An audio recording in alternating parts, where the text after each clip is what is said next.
नमस्कार, कसे आहात तुम्ही सगळे? आज एक वेगळा विषय घेऊन आले आहे तुमच्यासोबत बोलण्यासाठी. तर आजचा विषय आहे आजी आजोबा आणि नातवंड.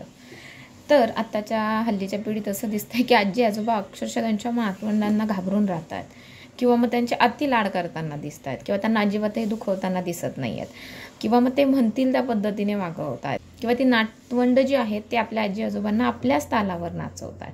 मग आजी आजोबा म्हणून आपलं काय कर्तव्य आहे ते आपण आज बघूयात. जेव्हा तुमचे नातवंड एखाद्या गोष्टीचा हट्ट करतात त्यांच्या आईवडिलांकडे किंवा तुमचे नातवंड त्यांच्या आईवडिलांना काही अपोज करतात किंवा कुठल्या गोष्टीला ते अपोजमध्ये जातात तुमच्या मुलांच्या, तर त्या केसमध्ये तुम्ही आजी आजोबा म्हणून त्यांची साईड घेता कामा नये. किंवा मग तुमची मुलं जेव्हा तुमच्या नातवंडांना एखाद्या गोष्टीसाठी बोलतात किंवा मग त्यांना थोडंसं रागवतात, तर त्या केसमध्ये आपण आपल्या नातवंडांची साईड घेऊन त्यांना असं जवळ घेऊन किंवा त्यांचे लाड करणं हे फार चुकीचं आहे. आजी आजोबा म्हणून आपलं कर्तव्य काय आहे ते आपण बघणं गरजेचं आहे. कारण आपण आपल्या मधल्या पिढीला खूप चांगल्या पद्धतीने वाढवलेलं आहे. आपली मुलं चांगल्या पद्धतीने वाढवणं हे प्रत्येकाला जमतं, पण आपल्या नातवंडांनाही तेवढ्याच स्ट्रिक्टली घेणं हे प्रत्येक आजी आजोबाला जमत नाही. कारण आपण कुठेतरी ऐकतो की नातवंड ही म्हणजे दुधावरची साय असते आजी आजोबांसाठी, त्यामुळे ते त्यांच्या स्पेशल केअर घेतात किंवा त्यांना एक स्पेशल ट्रीटमेंट देतात, पण जे की चुकीचं आहे.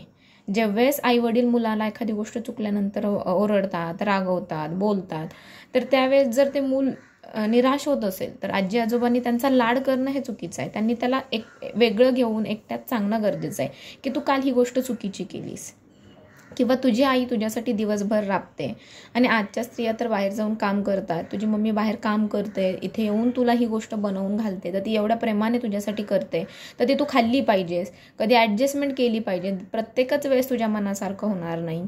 किंवा मग तुझे बाबा जे आहेत आज घरी लवकर आलेत कारण उद्या तुझी एक्झाम आहे, ते तुझ्या अभ्यासासाठी घरी आलेले आहेत, ते तुझी काळजी घेण्यासाठी धडपडत आहेत. किंवा मग जर वडिलांना यायला उशीर होतोय, टाईम द्यायला उशीर होतोय मुलांना, तर तेही तुम्ही समजावलं पाहिजे की तुझे वडील किंवा तुझी आई आज जे काम करतायत किंवा जे बाहेर स्ट्रगल करतायत हे तुमच्यासाठी चाललेलं आहे. हे तुम्ही तुमच्या नातवंडांना समजून सांगितलं पाहिजे आणि त्यांना हेही सांगितलं पाहिजे की तुझा वडील अगोदर असा नव्हता किंवा तुझी आई जेव्हा लहान होती तेव्हा ती कधीच अशी वागली नाही, तुझं हे वागणं चुकीचं आहे, तू या पद्धतीने वागला नाही पाहिजेस किंवा पुढच्या वेळेस मला हे तुझं वागणं दिसता कामा नये. आणि छान पद्धतीने साईडला घेऊन एकट्यात तुम्ही नातवंडाने आजी आजोबा यांनी संभाषण केलं पाहिजे, जेणेकरून तुमच्या सांगण्यामुळे ह्या मुलांना कसं असतं की मुलं ही जी आहेत ना नातवंड आईवडिलांपेक्षा जास्त आजी आजोबांना जास्त अटॅच असतात, तर तुमच्या सांगण्याचा खूप मोठा फरक पडेल. कारण काय झालं ना, आजकालची जी पिढी आहे, आई आणि वडील दोघंही जॉब करतात आणि हे सगळं जे चाललं आहे ते मुलांच्या ब्राईट फ्युचरसाठीच चाललं आहे. जी बाहेर महागाई वाढली आहे, त्यानंतर एक्सपेन्सेस वाढले, तर दोघांनाही काम करणं गरजेचंच आहे. तर आता ही जी काळाची गरज झाली आहे आणि त्यामुळं मग मुलं चिडचिड करतात किंवा मग त्यांना हवं त्या पद्धतीने त्यांच्या पद्धतीने जर गोष्टी नाही झाल्या तर ते ऐकत नाही किंवा रिॲक्ट होतात.